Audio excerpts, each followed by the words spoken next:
अस्सलाम वालेकुम। This is me Abdul Samad Shah. I hope कि आप सब खैरियत से होंगे।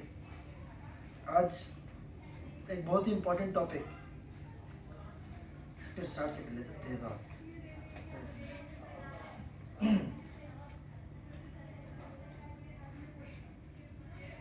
अस्सलाम वालेकुम। वालेकुम सलाम। This is me Abdul Samad Shah. I hope कि आप सब खैरियत से होंगे। आज एक बहुत ही इम्पोर्टेंट टॉपिक जिसका नाम है इंटरनेशनल पेशेंट सेफ्टी गोल्स, जो कि एक हेल्थ केयर ऑर्गेनाइजेशन में काम करने के लिए आपको ये जानना बहुत ही ज़्यादा ज़रूरी है कि हमारे पास पेशेंट सेफ्टी गोल्स क्या क्या हैं। तो आज हम वही डिस्कस करेंगे। जैसा कि आप देख सकते हैं कि टॉपिक का नाम मेंशन है, जो कि इंटरनेशनल पेशेंट सेफ्टी गोल्स। असल में ये टॉपिक पे डिस्कस करने का पर्पस क्या है? पर्पस इसके पास हमारे पास ये है कि इसको JCI जॉइंट कमीशन इंटरनेशनल ने डेवलप किया, इंट्रोड्यूस करवाया। क्यों इंट्रोड्यूस करवाया?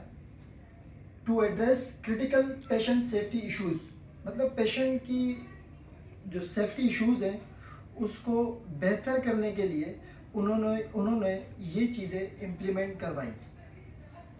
लाइक हमारे पास क्या क्या इश्यूज आते हैं, जैसा कि first of all patient identification का मसला आता है, ये हमारे पास उन्होंने वो करवाया। ठीक है। सेकंड, हमारे पास पुअर कम्युनिकेशंस जो कि केयर गिवर्स के बिटवीन में होती है। थर्ड, लाइक हमारे पास हाई अलर्ट मेडिकेशन की जो सेफ्टी है उसके बारे में। ठीक है। द फोर्थ वन, इंश्योर करवाना कि सेफ सर्जरी हमारे पास हो, अनसेफ सर्जरी से बचा जाए। फिफ्थ वन, हमारे पास रिड्यूस करना risk of health care associated infections को, मतलब जितने भी इन्फेक्शंस हैं, लाइक हमारे पास कोटी आता है, ठीक है, क्लेप्सी आता है, SSI आता है, सर्जिकल साइट इन्फेक्शंस आते हैं, वेप आता है। ठीक है। तो इन तरह के, और द लास्ट वन कि हमारे पास प्रिवेंट फ्रॉम हार्म, किस चीज़ से? रिजल्टिंग फ्रॉम फॉल्स, इनसे बचाने के लिए, इन चीज़ों को एड्रेस करवाने के लिए, मीनिंगफुल बनाने के लिए ये हमारे पास जो है इंटरनेशनल पेशेंट सेफ्टी गोल्स बनाए गए बाय JCI। सो हमारे पास, जैसे कि मैंने आपको बताया कि हमारे पास ये पर्पस थे जिसकी वजह से हमें ये गोल्स JCI को ये गोल्स बनाने पड़े। तो हमारे पास टोटल गोल्स कितने हैं? लाइक हमारे पास कितने IPSGs हैं? हमारे पास we have 6 IPSGs, international patient safety goals. The first one which is mentioned here, identify patient correctly. The second one, first of all मैं आपको ये 6 बता दूँ, नाम रिमाइंड करवा दूँ। ठीक है। देन हम इसके बारे में मज़ीद डिस्कस करेंगे कि एक्चुअली ये है क्या। ठीक है। Identify patient correctly, the first one. Second one, improve the safety of high alert medication. ठीक। The third one, the improve effective communication. The fourth one, ensure safe surgery. The fifth one, reduce the risk of healthcare associated infections. The sixth one, reduce the risk of patient harm from falls. So ये थी हमारे पास basically 6 IPSGs, जिनको अभी हम एक एक करके पढ़ेंगे। फर्स्ट हमने क्या पढ़ा था? फर्स्ट हमने पढ़ा था कि पेशेंट आइडेंटिफिकेशन फर्स्ट है। सो अभी हम हेल्थ केयर ऑर्गेनाइजेशन में काम कर रहे हैं। हमारे पास मुख्तलिफ पेशेंट्स आते हैं जो कि एक नाम से पुकारे जाते हैं। उसके आइडेंटिफिकेशन के लिए हमारे पास क्या चीज़ होनी चाहिए? सबसे पहले हमारे पास होना चाहिए पेशेंट का MR नंबर और रेफरेंस नंबर। इन 2 चीज़ों से हम निशानदेही कर सकते हैं, आइडेंटिफाई कर सकते हैं करेक्टली तौर पे कि हमारे पास ये पेशेंट है, क्या नाम है, क्या इसके एमआर और रेफरेंस नंबर से हम आइडेंटिफाई आसानी से कर सकते हैं और हम एरर से बच सकते हैं। ठीक है, सो आई होप कि आपको ये कंसेप्ट क्लियर हुआ होगा कि हम किससे आइडेंटिफाई करेंगे, एमआर और रेफरेंस नंबर से हम आइडेंटिफाई कर सकते हैं। ठीक है, अच्छा, second one, improve effective communication. आप इस चीज़ से क्या समझते हैं, मतलब इम्प्रूव इफेक्टिव कम्युनिकेशन का पेशेंट सेफ्टी में क्या रोल हो सकता है? मैं आपको बताता चलूँ कि बहुत ही इम्पोर्टेंट, मैं समझता हूँ कि बहुत ही बेसिक रोल ये प्ले करता है effective communication between care givers. So आप एज्यूम करें कि मैं केयर गिवर हूँ, मैं अपने जो मुझे रिलीज़ करने एक ओवर देने जो एक बंदा आएगा, ठीक है, या मेल फीमेल वट जो भी है, आपने ओवर किस तरह देना है। ओवर का बहुत ही बड़ा रोल होता है इफ़ेक्टिव कम्युनिकेशन को बेहतर बनाने के लिए। वो कैसे होगा, इफ़ेक्टिव कम्युनिकेशन इम्प्रूव कैसे होगी, हमारे पास इसके लिए टूल्स है। वो टूल क्या है, IS बार, ठीक है, आइडेंटिफिकेशन, सब्जेक्टिव, ठीक है, बैकग्राउंड, असेसमेंट, रिकमेंडेशन। ठीक है, ये हमारे पास वो टूल है जिसके ज़रिए हम इफ़ेक्टिव कम्युनिकेशन को इम्प्रूव कर सकते हैं। तो मैंने आपको क्या बताया कि IS बार हमारे पास क्या है, ये एक नया टूल इंट्रोड्यूस किया है।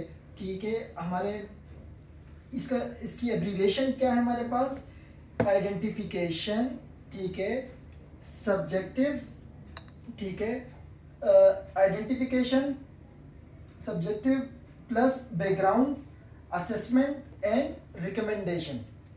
तो ये हमारे पास जो है ना IS बार की वो एब्रीविएशन है। और एक और चीज़ भी आती है इफ़ेक्टिव कम्युनिकेशन को इम्प्रूव करने के लिए, वो क्या है हमारे पास, रीड बैक। रीड बैक, ठीक है, रीड बैक किन चीज़ों को आपने करना है, रिकॉल करना है। मसलन हमारे पास एक पेशेंट है, ठीक है, वो कोलैप्स हो गया, ठीक है, डॉक्टर ने बोला है कि आपने इसको देना है, क्या नाम है, एट्रोपिन देना है। एट्रोपिन उन्होंने ये कहा कि एट्रोपिन देना है, कितना देना है, 5 mg देना है, ठीक है, 5 mg देना है।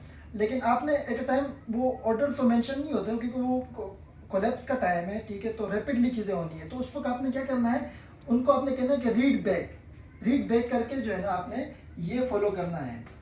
ठीक है, क्या होगा, रीड बैक करने से क्या होगा, एरर्स जो है ना वो कम होंगे हमारे पास। तो ये हमारे पास इफेक्टिव कम्युनिकेशन इम्प्रूव करने के लिए IS बार हो गया हमारे पास, ठीक है, और रीड बैक का आप कोशिश किया करें कि ये यूज़ करें, तो इंशाल्लाह इम्प्रूव हो जाएगी हमारी इफेक्टिव कम्युनिकेशन और एरर्स कम हो जाएंगी। The third one, improve the safety of high alert medication. ठीक है, हमारे पास ICUs वगैरह में, ठीक है, अमूमन हाई अलर्ट मेडिकेशन यूज़ हो रही होती हैं। लाइक हमारे पास वेज़ोप्रेसर है, ठीक है, आइनोट्रोप्स है, और क्या नाम है, बहुत सी, मतलब ये हमारे पास जो है ना हाई अलर्ट मेडिकेशन आती हैं। ठीक है, तो सर हंसी आ रही है, एक मिनट कट कर दें। पहुंचे थे, 2 हमने कवर कर लिए थे। थर्ड वन हमारे पास है कि improve the safety of high alert medication. हमारे पास हाई अलर्ट मेडिकेशंस में हमारे पास बहुत सी मेडिसिन होती है, लाइक हमारे पास आइनोट्रोप्स होते हैं, ठीक है, वेज़ोप्रेसर होते हैं। तो ये सारी चीज़ें जो है ना हाई अलर्ट इंसुलिन होते हैं, ठीक है। तो इस तरह के हमारे पास काफ़ी हाई अलर्ट मेडिकेशंस होती हैं। इसको हम कैसे इम्प्रूव कर सकते हैं, देखें, फर्स्ट ऑफ ऑल हमने क्या करना है कि डॉक्टर्स ऑर्डर्स को प्रॉपरली जो है ना क्या नाम है कैरी करना है, और हमारे पास बाकायदा हाई अलर्ट मेडिकेशन के टैग लगे हुए होने चाहिए। ठीक है, जो भी हम इन्फ्यूजन बना रहे होते हैं या कोई भी हाई अलर्ट मेडिकेशन, या हमारे पास KCL हो गया, ठीक है, ये मैग्नीशियम हो गया, तो इनको जो है ना बहुत ही सेफली सिक्योरली हमने पेशेंट को डिलीवर करना है। और बाकायदा टैगिंग होनी चाहिए, हर चीज़ के ऊपर डबल चेक्स होने चाहिए, ठीक है। डबल चेक से क्या होगा, हाई इलेक्ट मेडिकेशन में एरर्स की कमी आएगी। तो डबल चेक का होना सेफ्टी में, हाई इलेक्ट मेडिकेशन की सेफ्टी में ज़रूरी है। तो इसमें आपने क्या करना है, इसमें आपने करना है डबल चेक, ठीक है। इसमें आपने डबल चेक करना है क्योंकि ये हाई अलर्ट मेडिकेशंस है। अच्छा, फोर्थ वन हमारे पास आता है कि इंश्योर करना है आपने सेफ सर्जरी। सेफ सर्जरी आप कैसे इंश्योर करेंगे? सेफ सर्जरी आप, बहुत ही आसान तरीका है। हमारे पास क्या होना चाहिए, हमारे पास ये होना चाहिए कि राइट पेशेंट होना चाहिए, ठीक है। राइट पेशेंट, राइट साइड होनी चाहिए। साइड कौन सी? जहाँ पर आप प्रोसीजर कर रहे हैं, ठीक है, वहाँ पे आपकी प्रॉपर मार्किंग होनी चाहिए और राइट प्रोसीजर होना चाहिए, राइट प्रोसीजर, ठीक है ना। तो इन तीनों चीज़ों को मद्देनज़र रखते हुए हम एक सेफ सर्जरी को इंश्योर करवा सकते हैं। इससे क्या होगा, इससे एरर्स कम आएंगी, ठीक है। तो हमारे पास क्या चीज़ें हमने देखी है सर्जरी में, कि राइट पेशेंट हो, ठीक है, राइट साइट हो, सर्जरी के साइड मार्क होना चाहिए कि कहाँ पर सर्जरी होनी है, और राइट प्रोसीजर, ये इससे हमें क्या होगा, इंश्योर होगा। तो हमारे पास जो है ना एरर्स के चांसेस कम आएंगे। अच्छा, so the fifth one, reduce the risk of health care associated infections.